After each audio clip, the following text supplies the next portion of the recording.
We're all snuggled up and Cool. ready to go. So now we're kickstarting. Yeah, now Yes. we're kickstarting. Awesome. Coffee and Coffee, knickknacks, water, everything. rope flow. Dude, road flow is great. I think anything that helps with mobility, personally, for Sure. me, is phenomenal. Okay. And we kind of talked about this earlier, but I've had back issues. I've had shoulder issues. I've had upper and lower back issues. I've had broken wrists. I mean, we kind of talked about this before, but when you kind of break everything and or I've torn things before, tore a hamstring 3 months ago. You're kind of like, hey, mobility is key. Like if I want to be solid in everything I do long term, I gotta be mobile. Sure. So road flow is fun. It's a fun one, man. It's fun, but it's also great for just like getting loose and increasing mobility. I feel. You're pretty good.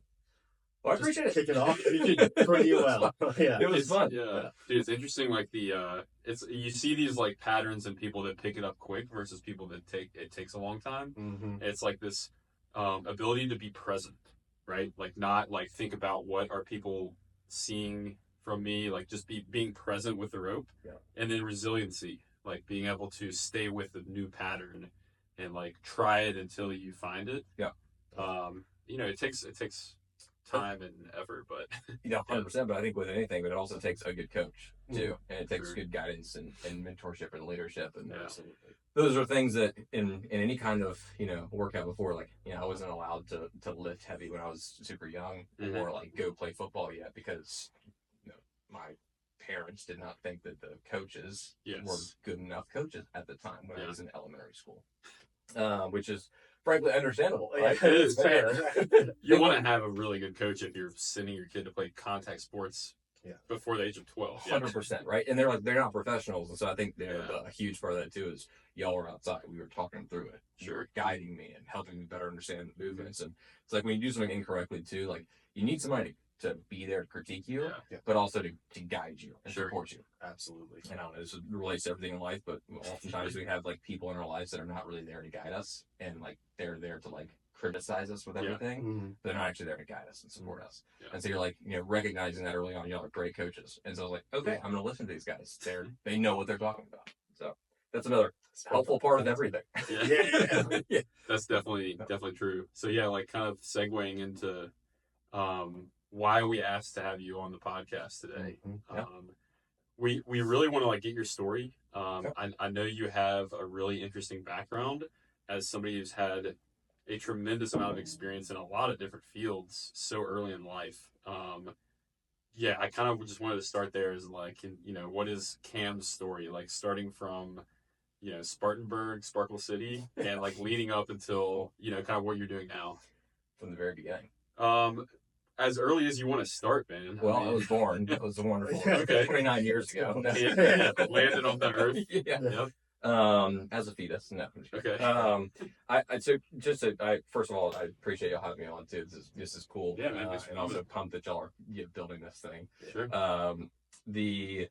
As it relates to like starting a podcast and doing anything new, I've always found that you gotta have the right people around you. Yeah. And the right support system, just in general. So it's good to surround myself with good people like y'all that are supportive of what I'm doing and doing that right back for y'all as well. Cool. But from Spartanburg, went to the Citadel, graduated in 2018. Had a great experience there. I kind of always wanted to go into the military. Unfortunately, I did not end up going into the military, and I say unfortunately because I actually applied for an Air Force contract my senior year. And due to some minor medical things that I shouldn't have even included on the forms, I was kept from actually entering the Air Force at the time. That'll do it. Yeah. Now, could I have maybe worked it or like gone to a connection and like tried to make it make sense? Sure. But I also kind of just took it as a sign at the time that maybe this is not the direction I need to be going in. But wonderful 4 years there, left, moved to Boston, worked for a photonics and optics company for a year, doing marketing and business development. It was an older company, actually helped put the lights on Apollo 11 that landed on the moon. Super cool experience from like a research and development perspective. I was a marketing and sales guy, so I was not researching anything. I am not a scientist by any means. But enjoyed that experience. Met some really cool people. Boston is like an entirely different world too. Yeah. And I know you're from the north. Yeah. So, Yeah. but Very different. very different. But very cold too, kind of like it is today in Charleston. But Boston was, a wonderful experience getting outside of my comfort zone, meeting new individuals, trying to figure out, where I wanted to be and what I wanted to do. I was there for almost a year, and I'd always wanted to work for a startup. I always had this goal of work for a startup, and I didn't know what that looked like. And a guy that I'd met in college was starting to hire, had not hired yet, and that's why I went to Boston, but starting to hire for salespeople for his startup. So I, ended up coming back down to Charleston, joined that company. The company went from $0 in revenue to a little over $2 million in annual recurring revenue in 3 years. Company raised about $10 million with a Series A, which was phenomenal. It was a great learning experience. I was employee number 4, loved every bit of that. And I think, throughout the time there, I realized I was I really want to be doing a thing. Yeah. This is great. And so simultaneously I flipped a few houses during that time. Started a marketing agency. We worked with political candidates and charter schools, service-based businesses, a couple of small tech companies. Did that slightly on the side for a little while, and then left the tech startup to do that full time. Yeah. Which I still do that in my on the side time. Yeah. And I really enjoy it, but I just enjoy the strategy and the marketing side of things and the consulting element of all of that. So did that for a few years. Frankly, I also, during my time of, running the agency, I was trying to build my own tech startup. Pumped a good amount of personal time, money into that as well. Did not end up working out like we wanted it to. Kind of set a time horizon of 2.5 years on that business. And I think, throughout all of that too, I was just these are experiences and things that I want to do. I'm going to do this in my 20s, right? Sure. I'm going to do as many random things as I possibly can. And try it out. Yeah. And hopefully it works out, right? Yeah. And so did that for about 2.5 years. Was, working with charter schools and political candidates, as well, kind of during that period of time. And now, I guess, about a year ago, I decided, I've set my time horizon. I'm kind of done with this. I think I should probably move into the next thing, considering we've not gotten this thing off the ground like we need to.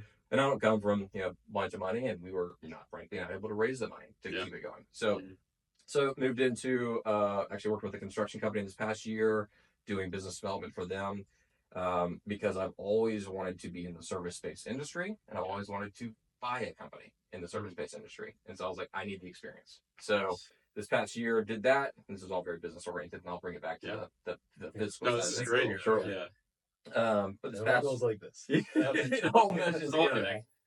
But this past year, I really spent time better understanding what I wanted to do, where I wanted to be. But for about 3 years now, I've been okay, the idea of buying a company sounds really interesting. Sure. So as of the date of this podcast, it's not, I'm not sure when y'all are going to release this, but hopefully early next week that will actually come to fruition. Okay. In the process of acquiring a pool maintenance and repair company and supplies company locally. I won't say the name. That's great for this area too. Yeah, it's great. There's lots of pools. Yeah. Lots of work. And they're being built too. And they continue to be built. And frankly, they continue to be built rapidly and not always perfectly. So there's a huge need for repair. Also, a lot of the products that are on the market too are being made overseas, and they last 2 years, 3 years instead of what previously maybe lasted 10 years. Yeah. So there's a lot of that, which is very upsetting, and I can get into that too. But we need to bring a lot of that back. We need to be doing a lot of that manufacturing here because we need to be producing higher quality products. Absolutely. All that being said, that should hopefully, by the time of this being released, hopefully that will come to fruition. But I don't want to name the name of the company just in case things don't work out. Yeah. But that's still kind of my goal right now is I would love to be acquiring, building, doing things. And it's, for part of that is because of freedom. Part of that is because I like working with other people, but I don't really want to be told that I have to do certain things on a daily basis. And so I'm searching for that freedom in life and trying to find that freedom. And I recently did this. We'll get into the mental side of it too, I'm sure here shortly. But the mental is that roller coaster of the ups and downs, figuring it out.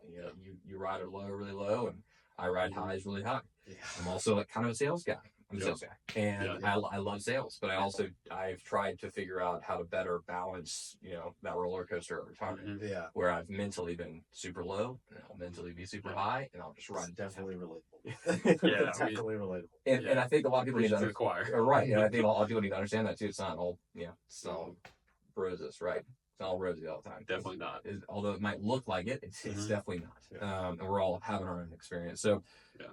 I also, while doing all that too, fitness has been a key part of my mental health. Okay. Which is why I appreciate these conversations. I appreciate the road flow. I appreciate the yoga, Yeah. all the above, because I'm trying to find those things that help me to like really balance myself Sure. and guide me to where I'm not riding the highs super high, riding the lows super low.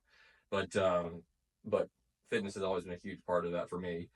Got into CrossFit kind of during COVID. Yeah. A semi-CrossFit of sorts. They weren't Yeah. technically CrossFit. So functional, or I don't know, I wouldn't say functional training. Maybe functional training. Cross training. How about that? Hybrid training. Hybrid. Under that umbrella. I'm moving my body. I don't really need it. I just like cross training, maybe. Yeah.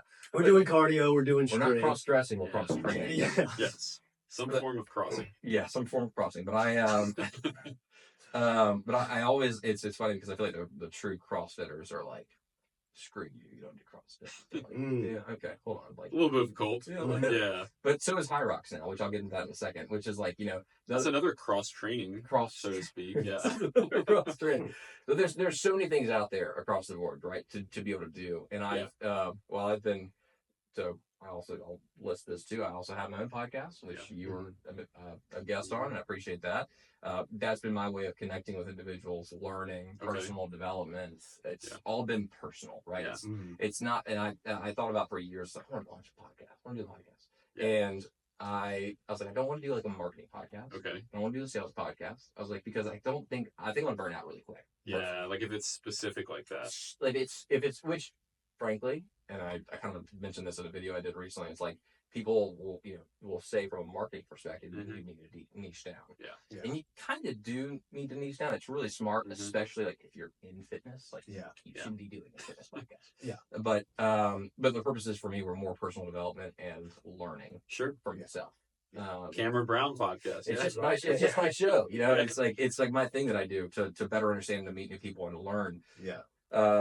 It's impressive, man. I think obviously, how many episodes have you done now? Like 30? 35, about to release. Well, releasing 35 here shortly. 36 has already been recorded, so we're launching that here shortly. And then got 2 more we're recording next week. So I'm trying to record 1 to 2. You're getting after it. Yeah, we're really moving it. Yeah. And get past that home too. They say most podcasts don't get past what, 10 episodes? 10. I think it's literally 9. It's like Ryan Cass is actually on the podcast before. Ryan mentioned there's like 90%. Well, how many has he done? He's done a good bit. 170, almost 180, I think, if not more. Wow.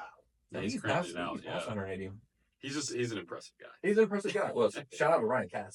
Shout out to Ryan Cass. But talk about your support system too, real quick. That was a guy.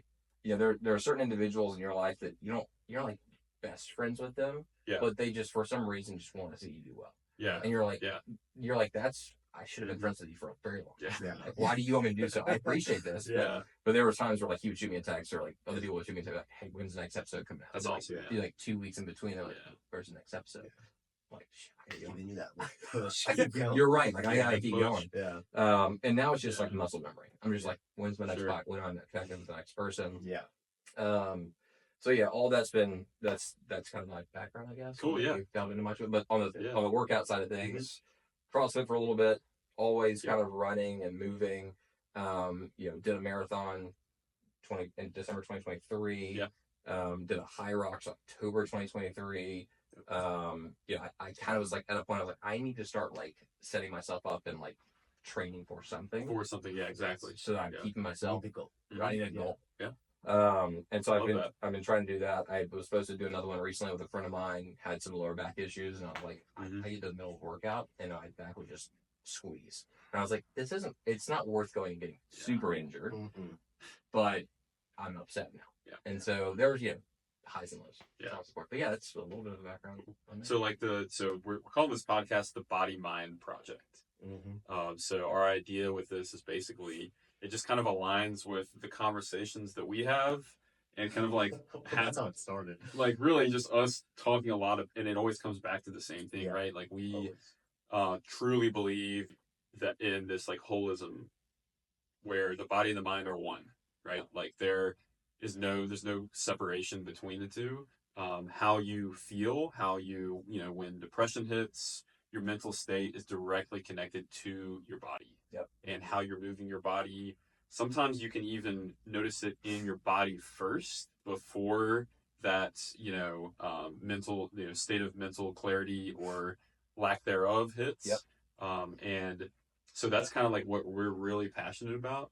And we want to kind of like steer these conversations to talk about the body mind connection.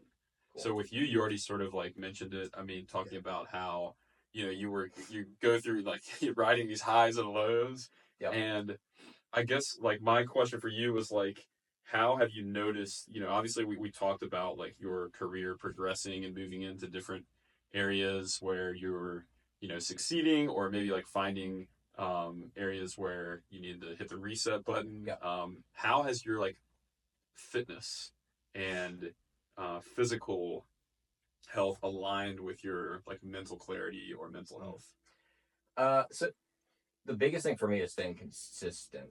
Okay. Right. And consistency seems to be a theme that keeps popping up across the board for me. Like people talk about discipline and motivation, and there's all these words to describe it, and make things sound good. Yeah. Like, and I think the biggest frustration for me is we are constantly trying to make ourselves sound really good, and we all do it, and but at the same time simultaneously you got to have like the ability to, like, I've been super humbled and all the things I've done, and it's taken me till now to be like, hey, you're not the shit. Like I've had the shit literally beat out of me so many times with different things that I realized the biggest thing for me in my life is just staying consistent. It's like, what do I do on a daily basis to stay consistent? And it was why I think I had some form of success at the Citadel, because I was constantly structured to be consistent. You had to be consistent, Just right? show up to You were every forced formation. You were forced to be consistent. Like I had to wake up in the morning to go to formation at whatever time it was. It was 5 or 7, which would be great for some of those days. Yeah.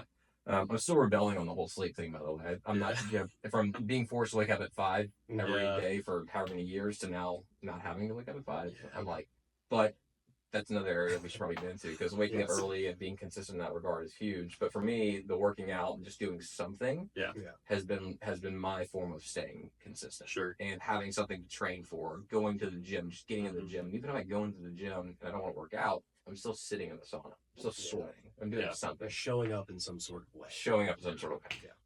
And so that's like, I don't know if that answers your question or not. Somewhat. Yeah.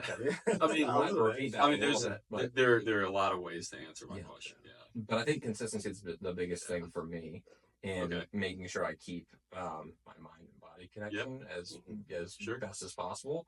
Because when my mind is dipping, which, the whole, I really hate the depression word. I really, like, frankly, I'm just not a huge fan of the depression word. Yeah. Because in a lot of us deal with anxiety and depression. Yeah. And they're in our own way.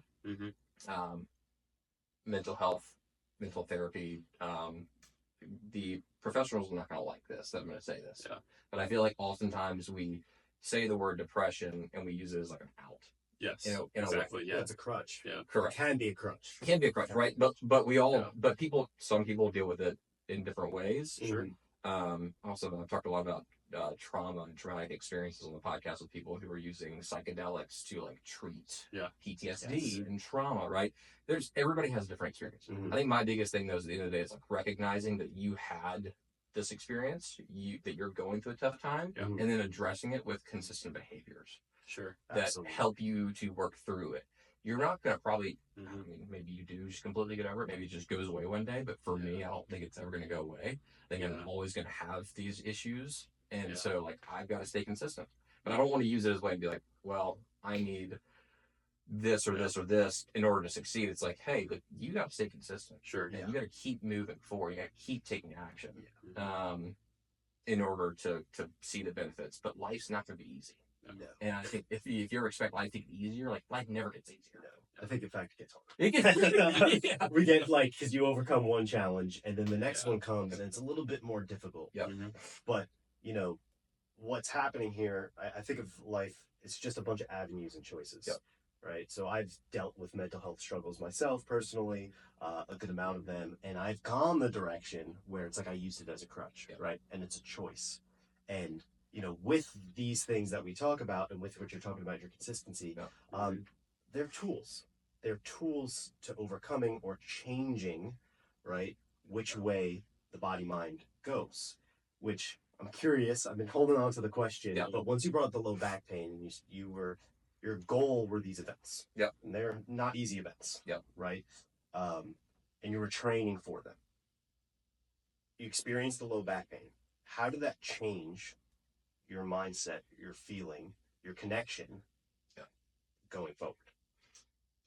It was very difficult to deal with initially, very frustrating, unfortunate, and I wanted to quit immediately. You're like, all right, I don't want to do this anymore. And then you quickly realize after that thought, that hopefully fleeting thought, that's not going to do you any good, right? So whether it's a micro adjustment, people oftentimes in startups will say the word pivot, like we have to pivot away from this, right? It's not really so much a pivot, it's a micro adjustment, right? Everything's a micro adjustment for me. So making that micro adjustment mentally or physically to say, I need to change this, this, and this. Step one might be, I need to reach out to a friend that knows what they're talking about. Say, hey guys, can y'all help me?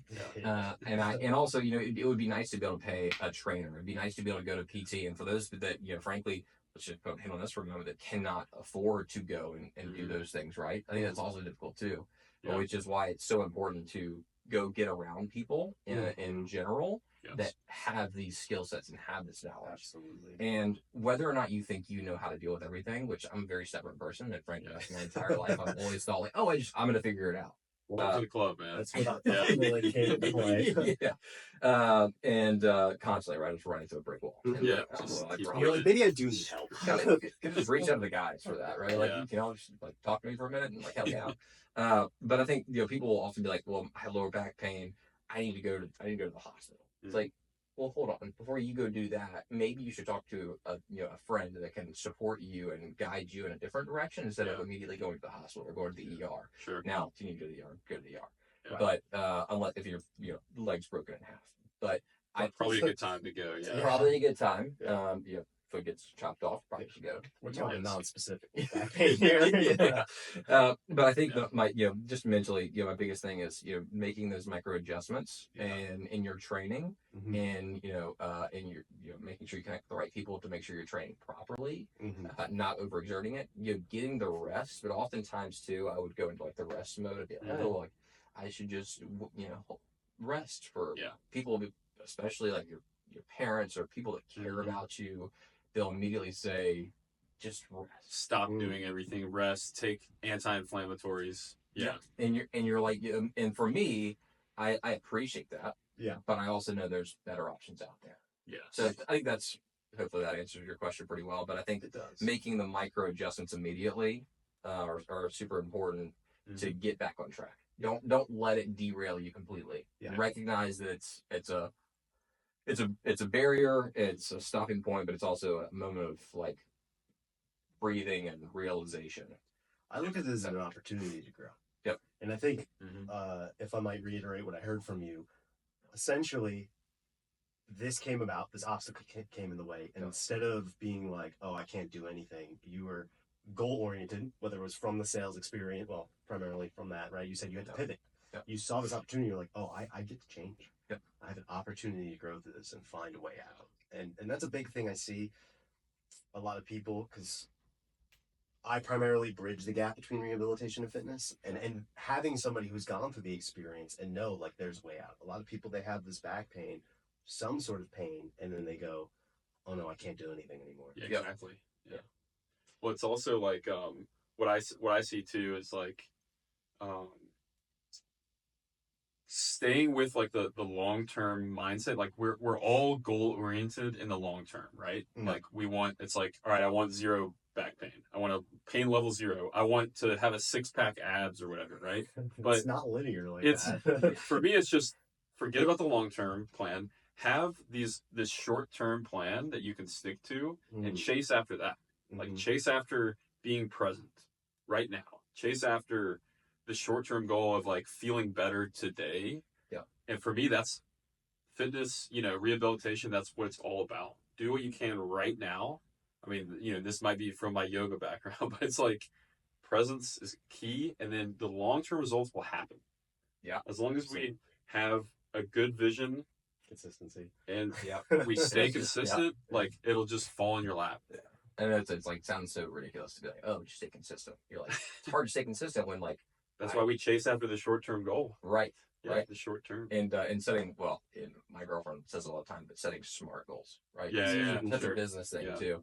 And I really hate, I just hate when people like throw around, oh, set your smart goals. Yeah. Like, do this or do that. It's like, no, what do you want? Like, what are your personal goals, really? But also don't set super unrealistic, like, I want to become a billionaire tomorrow. Yeah. Or I want to have my six pack abs tomorrow and I happen to be 100 pounds overweight. That's just not going to happen. So, getting around people that are able to guide you properly, getting the right coach, getting the right team, but also, being very realistic with yourself. When you lose 10 pounds, that's a huge deal. You just lost 10 pounds. Yeah. Sure. Celebrate small wins. You gotta celebrate small wins. This is something I was listening to recently, but I'm also just a huge David Goggins fan, to the point of, just the motivation and the, being consistent side of things too. But he mentions the cookie jar. And I know people are always like, oh, David Goggins. Like, we mentioned David Goggins. But for the purposes of everybody knowing who David Goggins is, plenty of other people in my life, they just wouldn't know. But David Goggins would be a good one in that regard. But he mentions the cookie jar. And whenever you hit that low point, just have a moment of like, hey, I'm going to go to my cookie jar and realize I've done these things at this point in my life. Like, I have actually accomplished things. I'm not a loser. I'm not, I might be at a very low point, but I have also done X, Y, and Z in my life. And I need to go to the cookie jar and realize, hey, this is something I've accomplished. Realize you've done that. Not everybody's done that. And I don't know what, all the percentages too. We talk about getting to like 10 episodes of a podcast as well. It's like 90% have not done. Yeah. That started the podcast. So hey, that's a win. That's part of that cookie jar. So it's a big one. Yeah. I mean, episode 2, man. I'm proud of that. Well, let's go. I mean, y'all are on such a this is a great starting point, but there's so many big things coming at the end of the day. I think the biggest thing for people is they're just trying to start. Yeah, exactly. Like, you could be like, oh well, I don't have the perfect setup. It's got to be perfect, right? Yeah. You look back on like even my recent episodes too. I still see things. Sure. But and even when you were over too, I was like, you know what though? I think that's what gives it like the actual character. Yeah, authenticity. The authenticity is key. Can we cuss on this podcast? Of course, it's just fucking real. Right? Yeah. So the that's my biggest thing is like nobody wants to listen to somebody who's not real. Yeah. And this is why we've gotten so far away from like legacy media and all that bullshit. Yeah. Because nobody really believes it. No. Yeah, exactly. Yeah. Like, oh, you want to act like that's you're a perfect? Good point. Like you're not perfect. Well, I see that with like I think that goes on a fitness note with social media. Yeah. And I saw someone. Some random guy, some random reel, and he was talking about, he's like, some kid was like, when did fitness get so corny? And another guy stitched it, and he said, when normal people who didn't go through trials and tribulations just started getting jacked and started giving advice like they've gone through trials and tribulations, or women started getting BBLs and posting it, and they're like, I built this by doing these 3 exercises. Right? Yeah. And I think it's really important for people like us who've gone through a lot to really get that message out there and bring that authenticity to steer it into the right direction. Yeah, 100%. It's this like made me think of Louis Simmons, right? West Side Barbell Conjugate with Louis Simmons. He's always like, show me your scars. Like, if I'm gonna listen to you, show me your scars. Like, let me see where you popped your hip out of place, or let me see where you tore your knee, and then I'll listen to you. Right? That's probably not the best method overall. No, I mean, I think there's people that learn. There's truth to it. Yeah. People can watch and study other people who have scars too. Absolutely. Absolutely. But we can learn from that. Yeah, exactly. So back to like the whole like question of body mind experience for you. Yep. Was there one injury that has been the best character builder of them all? Anything you could pinpoint, or at least one that you could expound on a little bit more, that where you can like kind of pinpoint like your experience through it?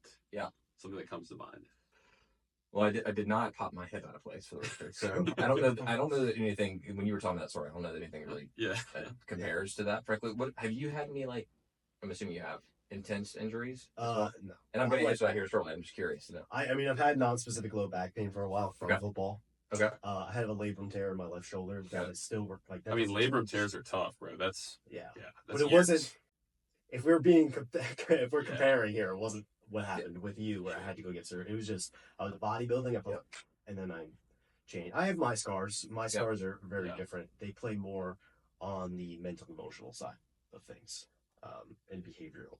Well, I guess that's what the question should be, more along those lines too, right? Yeah, because it's multifaceted. Yeah. Yeah. You know, so I say there's a few, right? And I think the biggest point for me, and I kind of refer back to this all the time, is my senior year of high school. And I was a kicker for 3 years on the football team. I also played baseball. I was running track till 9th grade, played baseball till like through 11th grade. But then senior year, I was like, you know what? I was like, I don't really care to go to college to kick. I was like, I could probably go to a small school, that'd be fine. Like, but that's not really what I want to do the rest of my life. So I made a decision to switch to cornerback my senior year. Fun. And my body was not prepared for that. And I didn't, my mind was. Probably the most, like, difficult position to play in football. It was, but so much fun, right? So much fun. And, in like 7th, 8th, 8th, 9th grade, I played like defensive line, outside linebacker, because like it didn't matter in 7th grade, right? You're out there. Did it all. Yeah. And hit somebody. It was so much fun. But then I was like, okay, I want to play varsity. So then I switched to playing kicker.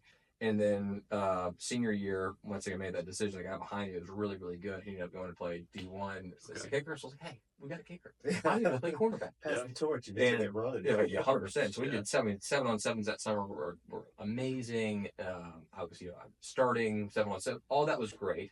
And covered like Debo Samuel my senior year, which was super fun for the record. Yeah. Of the Giants, or anyways. So I'm sure how y'all play. You're familiar with football. You love football, right? Still? No. My relationship with it changed once I stopped playing. So I'm very familiar with Debo Samuel. But we know. I mean, if you're saying football, but South Carolina too. Yeah, South Carolina guy. But all those experiences kind of flash back. But that summer was so much fun. And then we started to put on pads and actually started to hit. And I had lower back issues, which for anybody that's listening that has a child that wears their backpack on one shoulder, or if you wear a backpack on one shoulder with a bunch of books in it, don't do that. It's a terrible idea. You're just coiled on this one side. And so that leg was like that was like half an inch shorter than the other leg. And I had compression issues. QL. So much of that. So I'd say that it went into, I had that issue. So I was out for a couple scrimmages and games, and then I got back into it, got a concussion, got back into it, broke my left wrist, got back into it, sprained an ankle, got back into a game, and then I got another concussion. And so this is all like rapid fire, like in the same season. The same season. Yeah. And so I think it might have been the first, but the second concussion was later on in the season, and I was just like, we're gonna go all out, right? Yeah. In practice, tee the guy up, knocked him on his ass. It was awesome. Yeah. But I blacked out. Yeah. And I don't talk about this much, but I forgot everything. Yeah. Like every single defense play. Like still to this day, like that you can kind of remember certain things. But I went to the sidelines, and I got to the sidelines, and they were like, "Are you okay?" And I was like, "I don't really remember anything." That's a concussion. Awful. That's a good one. And so I think that for me was like, okay, I probably, like, with my broken wrist and now a concussion, I'm wearing the glove and everything's wrapped up. Now you're a concussion. I think all of that for me was kind of that culmination of those injuries that made me realize, okay, I've got to change something up here. Yes. So that all that happened, pulled hamstrings and other things. But I think that senior year was really like the biggest shift for me. Yeah, especially like your senior year, like you've worked all this time, like, maybe even like a good chunk of your percentage of your life up to like being able to like play. And it's such a big deal in high school. Yeah. And then going through those injuries, man, that's tough. Yeah, That's so like back to back to back to back. Yeah. So one injury, not so much, but just every little thing. And I was like, well, I literally can't do this right now. Yeah. So I got to figure out to change that. But since then, while at school, popped a shoulder out of place, snowboarding. Fun. And then went back, that was freshman year. And so went back to doing push-ups they every made day. me do push-ups with the popped out shoulder. And so I was like, well, that just got worse. And now I have anyways, so just things like that. But I think that was kind of my biggest pivot moment, was realizing that my body I need to change something. Sure. Because I'm always going to have injuries, hamstrings and other stuff. But I think that's an important piece too, is knowing things are not avoidable. Right. Sure. Something's going to happen. Yep. I think we are blessed though, like those of us who've been through, whatever like issues it is, mental or physical injuries, so early on in life. I really do think it's a true blessing, because a lot of people don't experience those until later in life. Yeah. And so it's like, now it's like I'm always aware and ready for any injury that comes my way. Yeah. And it sounds like the same thing with you, because dealing with all of those in one season, it's crazy. Yeah. But I think I'm just more cognizant of like, how to react now too. It's like you're like, okay, well, that happened. It's like, all right, it's not the end of the world. Yeah. But it is frustrating when you pull your hamstring playing softball. You're like, okay, like now it is. Come on. So here we are. Yeah, it's like, did I really need to do that? But now we got a season coming up, so I'm excited about that. Oh, nice. Yeah, let's go. But I'm just gonna stretch, and I'm gonna stretch. Yeah. I'm gonna do your mobility work. 100%. Maybe some road flow. Get a little Road rotation flow going. before the guys might make fun of me, but I'm gonna do road flow before the games now. So, but yeah, I think that was that season was really huge for me. But then just every little thing after that has been now recognizing the proper mobility and training needs to go into it. Absolutely. Come out of it. Sure. As best as possible. Whereas, some people that don't even think about mobility, they'll get injured, and to your point, they'll just stop. Yeah. And you're like, That's when I'm just getting old. Right. I'm just getting old. We're all getting old. We all die. Yeah. Exactly. Let's just take the right measures. Exactly. Yeah. So that brings up my next question. What type of training are you doing now? Not just on the physical front, on the mental front as well, to keep yourself ready. Training to sleep better. Oh, I like that. Okay. So my biggest issue that I found, and when I am low and I can't seem to get out of my low, is because I've not been like properly sleeping and resting. And so the idea of really good sleep, people talk about it all the time. For some reason, early on in at school, in the Citadel, it was like, I'm staying up till 2:00 in the morning to study. I'm such a badass. And then you wake up at 5. You wake up at 5, and you not only drink a coffee, you maybe take a caffeine pill, and you drink an energy drink, and you're like, okay, this is not good for me long term. This is not. You can get away with that when you're 18 sometimes. Right. But 18 through like 21. That's about it. But I guess we say that, but if I would highly suggest that people get those good habits started as early as possible. Well, that's like the big thing that I learned, right? Is there's this rate of healing that happens when we're younger, and there's this rate of degeneration, and then as we get, this is the older excuse, as we get older, those two cross, right? So we start breaking down faster than we can heal. Yeah. And then when you have, as you mentioned, your tools and you have them in line, you can actually change when that barrier crosses, or at least keep the distance there. Right. Which is why people are like, oh, ice bath, and then drink your water, and then get your sleep, and then do your red light, and then take your supplements. I'm all about dude. I'm all about like these recovery tools, but sometimes it's just like work out less. Like sometimes that's, or sleep more. Yeah. Well, 3 days a week. Sleep's everything, man. I love how you said that. Yeah, I just think if you can get into a consistent, like really solid sleep, like it's literally your body's time to repair itself. And I am not in any way, shape, or form an expert on any of this, but I just know personally that when I do get a good night's rest, like last night, I slept really well. Yeah. And I feel super on point right now. It might be the nicotine too. I don't know. Small amount of nicotine kind of helps. A little nicotine and the coffee. I don't know. It's clean, very clean. Methodical coffee. But the best thing about it is it's free. All these other recovery tips, all these biohacking things. Yeah. Sleep is free. Yeah. It costs you nothing. Yeah. Except for maybe however much it was for your sheets and your mattress. Yeah. But like, beyond that, Yeah. you could sleep. It's the best recovery tool out there. The other one for me is like not staring at your phone or your computer or your TV before bed, which That helps with sleep. Yeah, it's awful. It's so bad. And that was my biggest reason. I would stay up watching YouTube videos, and just because I wanted to keep learning. But my brain, so for whatever the reason is, my brain turns on, like really turns on at like 10 o'clock at night until like 11:30, like that period of time. Like I'm like locked. Sure. I'm locked in. It's my most creative time. Mm. And so it might be some Ayurvedic. It might be pitta.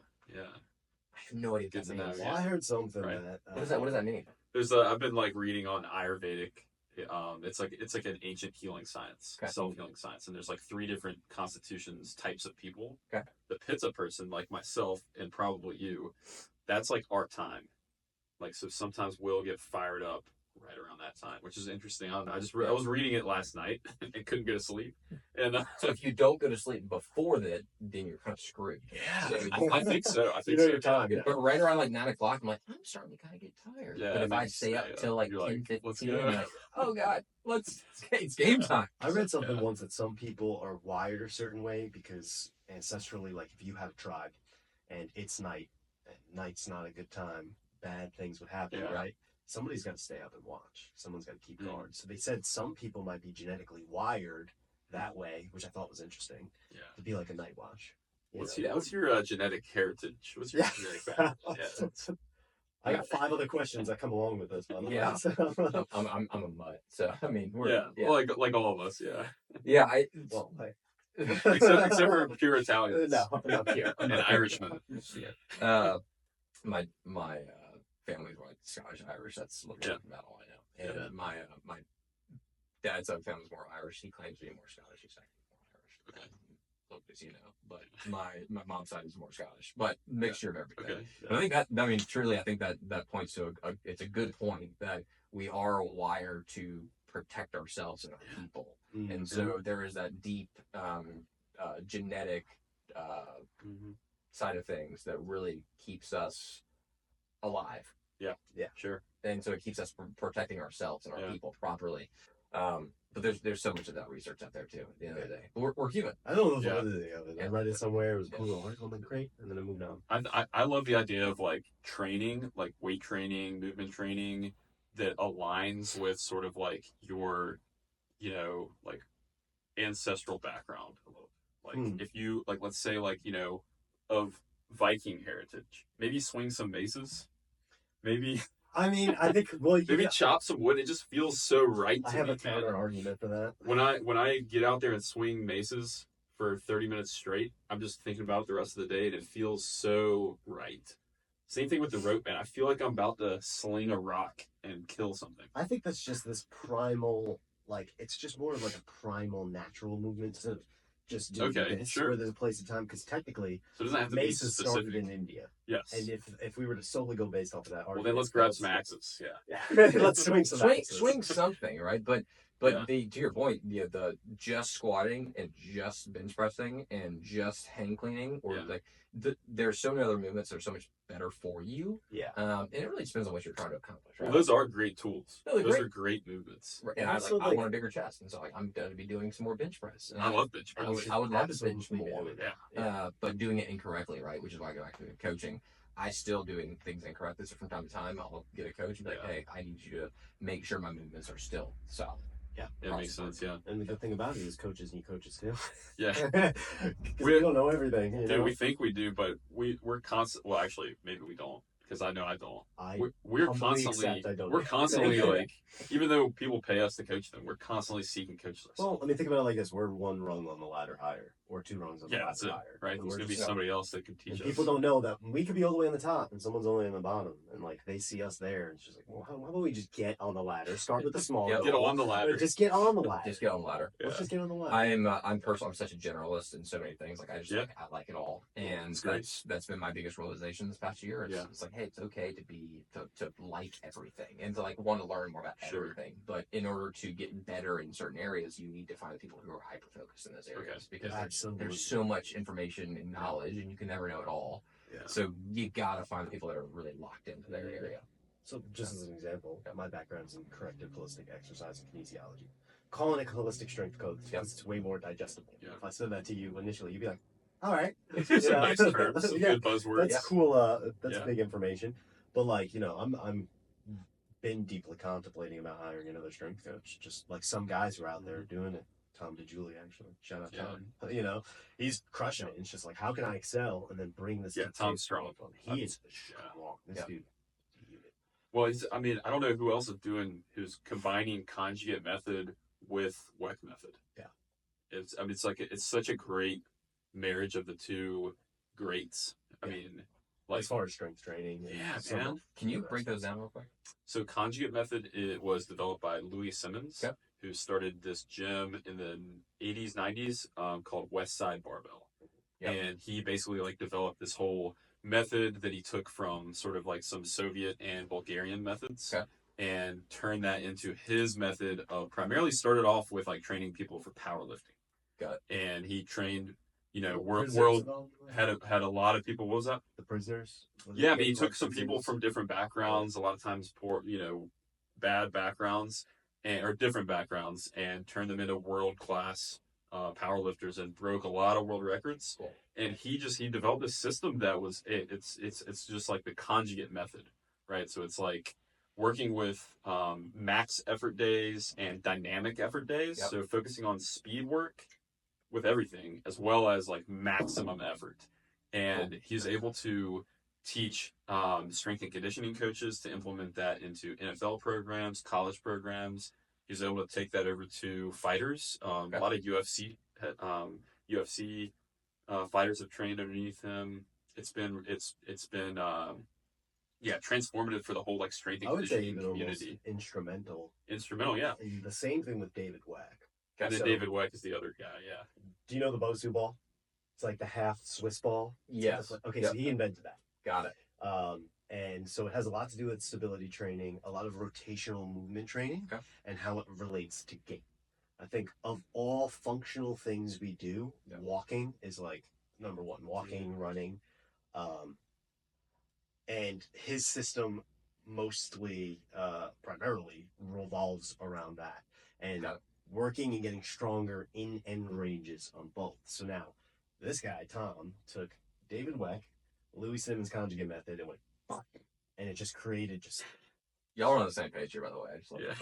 I just I walked in earlier. We were both wearing black. I'm like, that's crazy. I didn't say anything, but do this. But that's what it was. We connected on the road flow thing, and again, my background is I don't know if you ever heard of Paul Check, but no. I'll put you on. Okay. So I went through the Check Academy. His last name was Czech, Corrective Holistic Exercise Kinesiology. Cool. Works out that way. He's also not from Czechoslovakia, though. No, now Curious. I think originally from Canada. Different spelling. Speaking of which, congrats to the Canadians. Yes. Yep. Yeah. They got a big win. I feel like they needed that. They needed it. Yeah. We'll let them have that. They needed that. Let them have it. Yeah.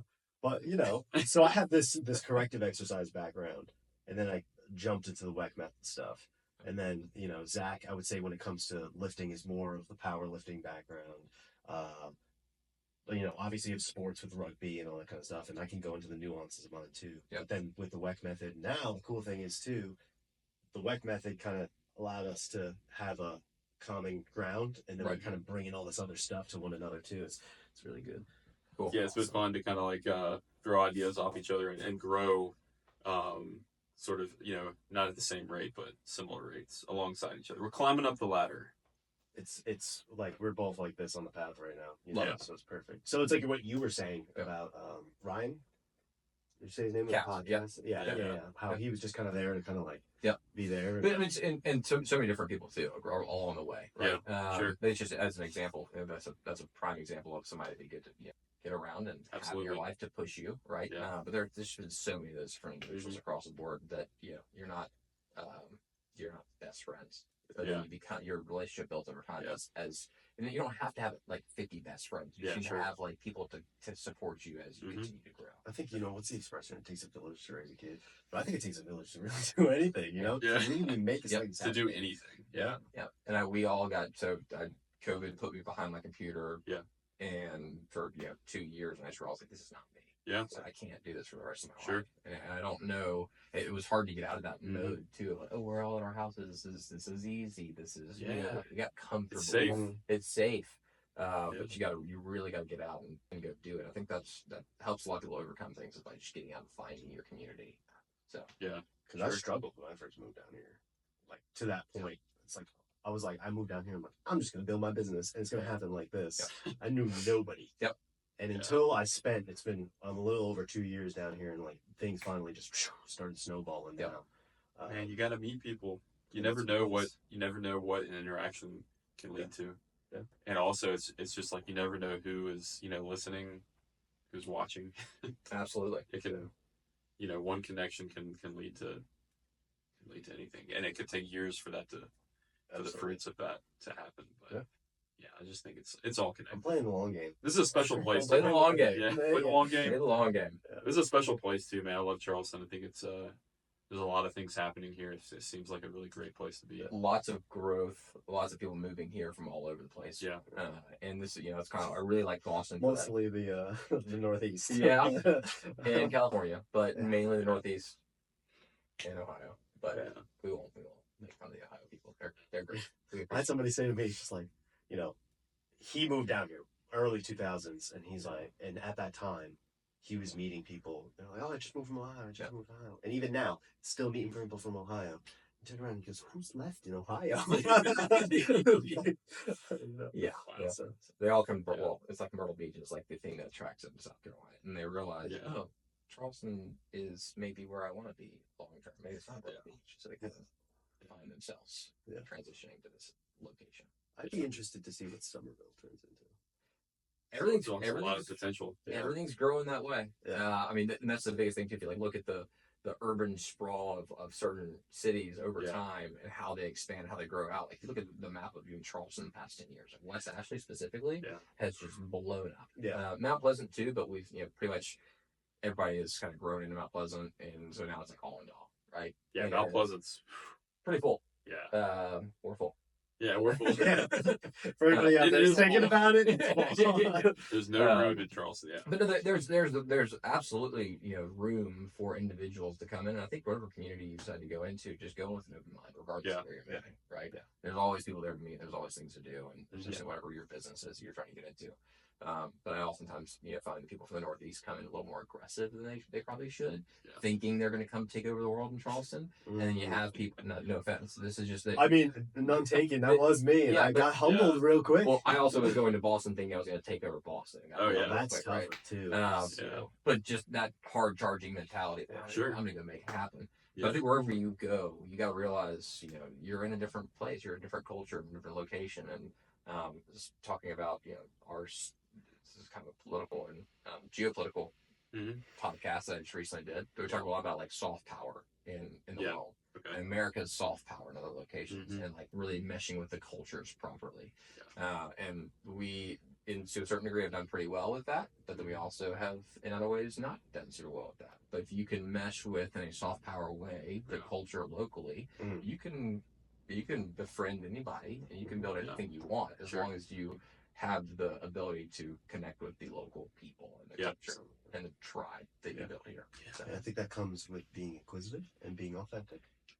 And just being present. Like, this is where you are.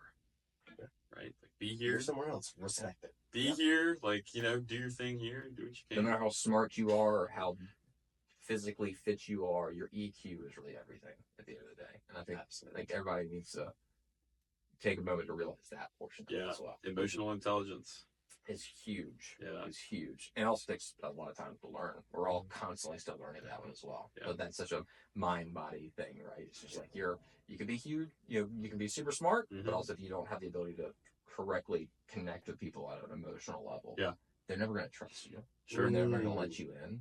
Yeah. So be real. Yeah. And if they don't like it, love that. That's okay. Like, that's not your person. Sure. That's not your energy. It's not your vibe. It's good advice. So clarity. Yeah. Some would say clarity is love. That's also deep, but also confusing. Yeah, I'm like, where do I go with this? Anyway, yeah, you guys want to wrap this up? Yeah. Well, I was gonna say. So, besides the prospects of this new business, what else new you got coming out and going on? Anything you want to share with whatever? No, I mean, the new business, which I'm excited about. If for whatever reason that doesn't work out, we'll micro adjust. We'll make it make sense. We'll figure out the next thing. About them adjustments. But even before I came over here today, I had a conversation with an individual on the phone. We talked for 30 minutes, and he's a SBA and business advisor and consultant. Okay. And I was almost like, wow, I can't believe I haven't connected with somebody like more like you earlier in the process. And it took me reaching out to a friend and be like, I need help. Yeah. I need some support. And I know people that know this stuff, but they're not opening up and they're not sharing what I feel like they need to be. Yeah. So that was just another learning lesson for me personally. Was keep reaching out till you find the right people. We're meeting on Monday, and he answered so many of my questions that I didn't really realize I needed to be asking, but he made me ask them on 30-minute phone call. Sure. Yeah. So yeah, that's going on. The podcast, which I'm super excited about and continuing to grow, and trying to stay as physically and mentally fit as possible. Yeah, and sleep.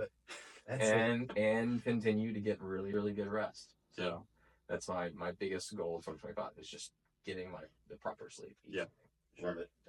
Yeah, man. Well, I really appreciate you coming out here, making the trek to the island. Yeah. And yeah, man, we'll drink some more coffee and consume nicotine. And deep dive more into this stuff in the future if you want to ever come back on. We're happy to have you. Absolutely, looking forward to it. And congratulations on episode 2. Yeah. Big things coming for y'all. Thanks, man. Appreciate you having you. Appreciate it. Good work.